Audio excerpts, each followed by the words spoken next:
Antes de mergulhar nesta história incrível, considere se inscrever no canal e ativar o sininho. Cada história aqui tem algo a dizer, e você não vai querer perder nenhuma. Richard Belmont foi um dos homens mais poderosos de sua época. CEO da Corporação de Energia Belmont, ele construiu um império colossal com base na exploração metódica, às vezes brutal, dos recursos naturais do planeta. Do petróleo aos metais raros, do gás às terras agrícolas, nada escapava ao seu apetite por conquista. Assinou contratos sem ler os anexos, comprou governos como outros compram participação de mercado e silenciou oponentes com discrição clínica. Ele nunca olhou para trás. Ele nunca duvidou. Aos 77 anos, ele vivia aposentado em uma extensa propriedade neogótica, situada nas colinas arborizadas de Berkshire, Massachusetts. A mansão, do tamanho de um palácio, evocava outra era, a dos barões do petróleo, magnatas do aço e reis de Wall Street. Cada cômodo da casa parecia congelado no tempo. Lustres de cristal pendiam de tetos esculpidos à mão, tapetes persas antigos. Retratos de homens sérios com olhares penetrantes e móveis raros feitos de madeiras preciosas importados do mundo todo. Mas no coração dessa opulência gélida pulsava uma sala separada, a biblioteca. Richard mandara construir esse santuário pessoal de acordo com seus desejos mais precisos. As paredes eram inteiramente revestidas de madeira escura, desgastada pelo tempo e pela manutenção meticulosa de gerações de criados. As prateleiras, altas até o teto, continham milhares de obras antigas, tratados econômicos, diários de bordo de exploradores, manuscritos sobre as grandes revoluções industriais. Um globo de cobre maciço, desgastado por ter sido girado, ficava no centro da sala, e um relógio de pêndulo silencioso há anos dominava um canto da parede como uma sentinela adormecida. A atmosfera era silenciosa, quase sagrada. Uma luz fraca filtrava-se através de pesadas cortinas de veludo, e o cheiro era de couro velho, tinta seca e um charuto de luxo ainda fumegando lentamente em algum lugar. Foi aqui que tudo começou. Naquela manhã, Richard estava sentado em sua poltrona estofada, atrás de sua enorme e sólida mesa de mogno, esculpida à mão na Itália. Um charuto na mão direita, um livro aberto à sua frente, Dinastias Industriais Americanas do século XX, edição de colecionador. Ele usava um roupão de seda cinza bordado com suas iniciais. Seus óculos deslizavam ligeiramente pela ponta do nariz. Seu olhar percorreu as páginas, mas sua mente divagou. Ele pensou em seus primeiros anos, seus primeiros milhões, nos homens que havia esmagado para subir na vida. E sorriu com fria satisfação.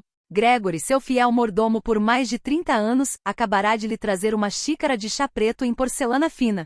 Sem dizer uma palavra, como sempre. Ele sabia que seu mestre não gostava de conversar pela manhã. Richard apenas assentiu em agradecimento. Então a porta se abriu. Sem ninguém ligar. Sem ruído. E de repente, algo mudou na sala. Um sopro frio percorreu o calor confortável da biblioteca. O silêncio tornou-se mais denso, como se carregado de tensão. O ar pareceu ficar mais denso. Richard olhou para cima. Uma figura estava parada na porta. Uma garotinha. Ela tinha talvez 6 ou 7 anos, não mais. Uma criança frágil, magra, quase frágil, mas estranhamente ereta, como se esculpida em um material denso demais para sua idade. Usava um vestido cinza de mangas compridas, de um material áspero e antiquado, desgastado nos cotovelos com vários remendos. E, no entanto, estava limpa. Impecavelmente limpa. Limpa demais. Como se a própria poeira se recusasse a tocá-la. Seus pés descalços estavam pretos de terra seca. Sua tez era pálida, cerosa, quase irreal à luz dourada da biblioteca. Seus cabelos castanhos estavam presos em um coque desajeitado, preso por uma única fita desfiada. Mechas escapavam e caíam em volta de seu rosto redondo. Mas eram seus olhos que capturavam tudo. 2 olhos de um castanho quase negro, profundos e móveis insondáveis. Sem piscar. Sem emoção. Sem piscar. Ela não disse nada. Ela não parecia assustada nem impressionada com o homem poderoso sentado à sua frente. Nem mesmo intrigada. Ela o encarou como se o esperasse há muito tempo. Como se estivesse exatamente onde precisava estar. Richard Belmont ergueu lentamente os olhos do livro, a princípio distraído, depois cada vez mais confuso. O charuto tremia levemente em seus dedos. Quem é você, minha querida? Está perdida? Perguntou ele, com a voz mais áspera do que pretendia. A criança não respondeu. Ela se aproximou. Apenas um passo. E algo mudou no quarto. O ar de repente ficou mais denso, como se estivesse saturado de umidade. O silêncio tornou-se pesado, sufocante e quase vivo. A própria luz pareceu hesitar, como se as chamas das lâmpadas tremeluzissem sem corrente de ar. O coração de Richard desacelerou de repente. Um suor fino brotou em sua nuca. Ele abriu a boca para falar novamente, mas nenhuma palavra saiu. Então ela falou. Sua voz era clara, inabalavelmente gentil. Uma voz de criança, sim, mas também uma voz ancestral. Como um eco de um lugar sem nome. Você vai morrer amanhã. O tempo pareceu parar. As palavras ecoaram pela biblioteca como um encantamento frio. 3 palavras. Simples. Irreversíveis. Richard ficou paralisado. Seu cérebro, a princípio incrédulo, recusou-se a entendê-los. Então, como se estivesse se defendendo, ele deu uma risada seca, nervosa, quase forçada, jogando a cabeça para trás como fazia nos dias de suas grandes palestras. Ah, você é meio atriz, né? Disse ele, tentando controlar o tremor na voz. Muito engraçado. Muito bem feito. Você deveria estar batendo na porta de Hollywood e não aqui. Ei, o Gregory vai adorar essa piada. Mas a menina não se encolheu. Ela nem piscou. Ela ficou ali, imóvel, olhando para o homem que estava rindo muito alto por muito tempo. Então, sem dizer uma palavra, ela girou lentamente nos calcanhares. E saiu da sala. Em silêncio. Assim como havia chegado. A porta fechou-se sozinha atrás dela, com um sussurro quase imperceptível. E Richard se viu sozinho. O silêncio retornou, mas não era mais o mesmo. Este silêncio não era pacífico. Era pesado, ameaçador, suspenso no ar como uma corda esticada sobre o vazio. Richard olhou ao redor. Estava com calor, muito calor, mas suas mãos estavam congelando. Ele se levantou abruptamente, saiu da biblioteca e ligou para Gregory. Mas ninguém atendeu.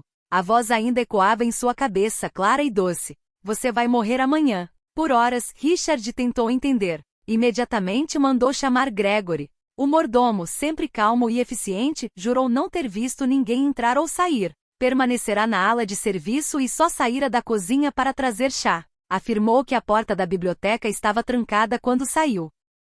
Richard exigiu que as câmeras de segurança fossem verificadas. Chamou o gerente técnico da propriedade, um homem discreto e meticuloso chamado Frank Hargrove. Juntos, eles examinaram minuciosamente cada minuto das gravações da entrada principal, do vestíbulo, dos corredores. Nada. Nenhuma imagem de criança, nenhum sinal de intrusão, nenhuma figura suspeita. Às 9h12, a porta da biblioteca se abriu sozinha. Vazia. Nenhum movimento detectado. E às 9h14, fechou-se, ainda sem ninguém entrar ou sair. Impossível, murmurou Richard. É um erro. Tente de novo. Eles começaram de novo. E de novo. Ainda nada. Richard interrogou os criados, um por um. Nenhum deles vira a moça. Nenhum ouvirá barulho. A governanta, senhora Langford, garantiu-lhe que não havia crianças no local. Nem mesmo entre os visitantes ou funcionários. Não havia nenhuma explicação racional. E, no entanto, ela estava lá. Ele a vira. Ela falará. E suas palavras, você vai morrer amanhã, ainda ecoava em sua memória com uma clareza assustadora, como um ferro em brasa queimando sua consciência. Ele tentou se convencer de que era apenas uma alucinação, um sonho. Mas ele conhecia sua mente muito bem, fria, metódica, lógica. Ele não estava louco. E era justamente isso que o aterrorizava. Quando a noite caiu, Richard não dormiu. Revirou-se na cama, atento a cada rangido na casa, ao menor murmúrio do vento contra as janelas. O relógio da biblioteca tic-taqueava lentamente pelos corredores, como se cada batida do pêndulo contasse as horas até o dia seguinte. Às 3h14 da manhã, não aguentando mais suportar o peso da incerteza, ele se levantou. Ele caminhou pelos corredores de roupão, lanterna na mão, o rosto marcado pelo cansaço. Desceu até o porão, passou pelo cofre e parou em frente a um pequeno cofre embutido na parede de seu escritório particular. Digitou o código, uma série de números que não digitava há quase 20 anos, e o abriu. Um cheiro de papel velho e mofado e de segredos trancados subiu ao seu nariz. Lá dentro, arquivos. Cerca de 20 cuidadosamente etiquetados à mão com códigos iniciais, e às vezes, nomes de lugares. Alguns arquivos estavam lacrados, outros simplesmente empilhados. Ele os retirou um por um, colocando os envelopes sobre a mesa como um jogador de pôquer mostrando suas cartas. Contrato SA-25. Depósito canadense. Arquivo Nightingale, desaparecimento da imprensa 1986. Operação Albert, lobby ambiental. Então seu olhar pousou em um arquivo amarelado, mais antigo que os outros. A tinta na página de rosto estava desbotada, mas ele o reconheceu imediatamente. Moco, África Ocidental, 1991. Uma tontura o dominou. Aquele nome. Ele não o ouvia há décadas. Ele abriu o arquivo com a mão lenta e trêmula. Dentro, fotos aéreas, levantamentos de campo, relatórios de avaliação e cópias de telegramas internos. Os documentos descreviam uma aldeia isolada no mato, localizada em uma área particularmente rica em petróleo. A Belmont Energy havia tentado obter permissão para explorar o local. Os chefes da aldeia recusaram. Muitas lendas antigas, disseram eles. Muita memória nestas terras. Richard virou as páginas. Cartas de advogados. Trocas entre acionistas. E um memorando, em seu nome, datado de 12 de março de 1991. Autorização excepcional concedida para o uso de medidas dissuasivas para a liberação do local. Prioridade. Produtividade. Operação a ser realizada sem qualquer cobertura da mídia. Nenhuma testemunha. Ele se lembrava vagamente. Uma época conturbada. Uma guerra civil como pano de fundo. Homens armados subcontratados para proteger a área. Mas ele nunca quis os detalhes. Ele havia delegado. Ele simplesmente assinado. Depois, no final do arquivo, uma foto. Queimado em um canto. Embaçado. Mas identificável. Cabanas em chamas. Uma silhueta no centro. O corpo de uma mulher. Depois, uma criança. Deitada na poeira. Richard fechou o arquivo com força. Sentiu um aperto na garganta. Ele se levantou, cambaleou e se afastou da parede. Ele havia assinado o fim deles. O apagamento deles. O silêncio deles. E agora esse silêncio falou. Ele respirava com dificuldade. Suas mãos tremiam. Ele se encostou na mesa, tentando recuperar o fôlego, enquanto a voz em sua cabeça retornava, implacável. Você vai morrer amanhã. Exatamente à meia-noite, o relógio de pêndulo da biblioteca começou a tocar. Cada golpe ecoava pela sala como um toque de finados. Profundo. Pesado. Abafado. As vibrações pareciam atravessar as paredes, o chão e penetrar diretamente nos ossos de Richard. Ele estava sozinho. Sentado em sua cadeira de couro, as têmporas úmidas, a camisa grudada nas costas de suor. Suas mãos tremiam. Sua respiração era superficial, irregular. Desde que reabrira o arquivo, não pregara os olhos. Seu olhar se fixava no globo de cobre no centro da sala, mas ele não conseguia realmente vê-lo. Estava ouvindo. Esperando. Temendo. Um silêncio incomum se instalou, tão denso que se poderia ouvir uma pena cair. Nem um rangido de madeira, nem o som do vento batendo nas janelas. Nada. Então o cheiro mudou. O ar ficou úmido, como se estivesse carregado de água parada. Um aroma antigo e acre, como de um porão abandonado, uma adega esquecida. O aroma de coisas há muito mortas retornava à superfície. O fogo na lareira diminuiu de repente, como se tivesse sido sugado. Uma luz mais fria invadiu o cômodo, sem que ninguém soubesse de onde vinha. E então ele a viu. Ela, a garotinha. Em pé, perto do globo. Imóvel. Idêntica ao dia anterior. Mesmo vestido cinza, mesmo coque desajeitado. Os braços caídos ao lado do corpo. A pele parecia mais pálida, quase translúcida. Os olhos, porém, estavam ainda mais escuros. Vastos. Profundos como poços sem fundo. Ela não se moveu. Ela não falou. E, no entanto, pesava na sala como uma mão gelada na garganta. Richard sentou-se lentamente com o coração batendo forte. Sua boca estava seca. O quê? O que você quer? Gaguejou ele. Você não existe. Você é um pesadelo. A menina inclinou a cabeça levemente como uma marionete. Então ela falou, com uma voz calma. Sem raiva. Sem gritos. Apenas certeza. Eu sou memória, ela disse. Memória de quê? Ele perguntou com a voz embargada. Aquele que você apagou. Aquele que ninguém ouve. Aquele que morre repetidamente no silêncio dos seus arquivos. Mas eu ainda estou aqui. Ela levantou lentamente a mão direita. As paredes da biblioteca estremeceram. Um vento gelado soprou do nada, fazendo as páginas dos livros tremerem, as chamas tremerem e as prateleiras rangerem. O relógio parou. O globo começou a girar lentamente com um movimento surdo. E silhuetas começaram a aparecer. A princípio borradas, quase transparentes como reflexos na água. Então mais nítido. Uma mulher grávida com as mãos apoiadas na barriga e os olhos inexpressivos. Um velho com feições desgastadas pelo tempo, segurando uma bengala quebrada. Um garoto coberto de cinzas, com o rosto escurecido e os olhos arregalados. Outros ainda apareceram. Sombras de crianças, mães, idosos. Todos parados na biblioteca. Imóveis. Silenciosos. Eles encaravam Richard. E Richard, o reconhecido. Ele não sabia os nomes deles, mas tinha visto seus reflexos em relatórios, em imagens de satélite, em linhas que ele não tinha lido. Ele sabia da morte deles. Ele a carregou dentro dele. A menina deu um passo em direção a ele. Eu estava nesta aldeia, ela disse, com a voz mais baixa. Não.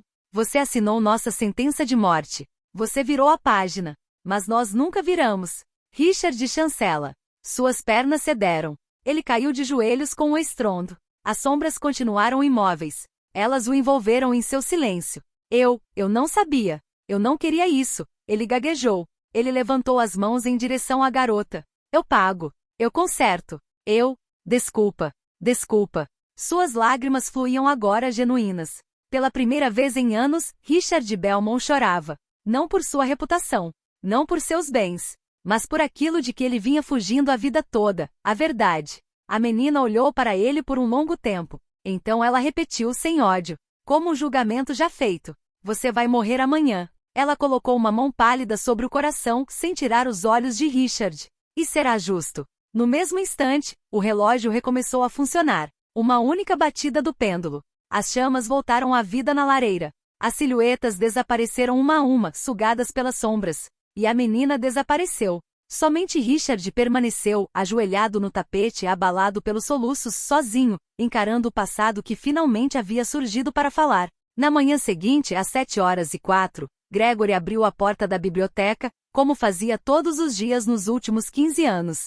A bandeja de prata vibrou levemente em suas mãos com o tilintar da porcelana. Ele olhou primeiro para a poltrona perto da lareira, vazia. Depois para a escrivaninha de mogno. E ali, ele congelou sem fôlego. Richard Belmont jazia no chão, rígido, com os olhos arregalados, a boca aberta num grito silencioso. Uma mão agarrava o peito, a outra estendida no espaço, como se quisesse empurrar algo. Ou alguém. Não havia sinal de luta. Nenhuma desordem no quarto. O grande relógio marcava 0 hora, congelado, parado no exato momento em que batera no dia anterior. O médico que correu para o local declarou tratar-se de uma parada cardíaca simples. Morte de causas naturais, concluiu. No entanto, ninguém jamais vira um rosto expressar tamanho terror. Até os agentes funerários ficaram chocados. Sobre a mesa, algo chamou a atenção de Gregory. Um vestido de criança. Cinza, limpo, dobrado com esmero. Em cima dele, uma borboleta preta havia pousado, como uma sentinela silenciosa. E logo abaixo, gravada na nobre madeira da escrivaninha, com precisão quase cirúrgica, uma única palavra. Lembrar. Boatos se espalharam. Funcionários sussurravam que Richard tinha visto alguma coisa naquela noite. Que o bilionário não tinha pregado os olhos. As câmeras de segurança não haviam captado nada, mas a temperatura da biblioteca havia caído inexplicavelmente à meia-noite. Os especialistas em tecnologia não tinham explicação. Meses depois, uma jornalista freelancer, Ava Macmillan, recebeu um arquivo anônimo. Cópias de arquivos, fotos, depoimentos antigos. O nome de Moco continuava aparecendo. Um mapa anotado. Datas. Ordens assinadas. Uma investigação começou. Sobreviventes da aldeia emergiram do esquecimento. Eles contaram o que tinham visto, o que tinham perdido. Crianças queimadas enquanto dormiam. Mulheres estupradas antes de suas cabanas serem incendiadas. Poços envenenados. E sempre o mesmo nome no topo dos documentos, Richard Belmont. O escândalo estourou. A mídia mundial aproveitou a oportunidade. A bolsa de valores da Belmont Energy entrou em colapso. Membros do conselho foram processados. Indenizações financeiras foram pagas a famílias espalhadas pela África Ocidental. Um memorial foi erguido em Moco. Uma estela com nomes gravados. Em frente a ela, uma estátua. Uma menina de vestido cinza imóvel com o olhar voltado para o norte. Mas Richard Belmont nunca testemunhou a queda de seu império. Nenhum tribunal pôde julgá-lo. Nenhuma cela o prendeu. A justiça havia sido diferente. Silenciosa. Antiga. Implacável. E em outros lugares. Anos depois, em uma cidade a milhares de quilômetros de distância, um empresário saía de seu arranha-céu, rindo ao telefone. Sem ter noção das vidas que acabará de destruir com uma assinatura. Ele desceu para sua biblioteca particular com o coração leve. Quando ele olhou para cima, lá estava ela. Uma garotinha de vestido cinza. De pé. Silenciosa. Parada ao lado de um globo terrestre velho e empoeirado. Quem é você? Ele gaguejou com a garganta seca. Ela olhou para ele sem dizer nada. Então, com uma voz suave, implacável, quase terna. Você vai morrer amanhã.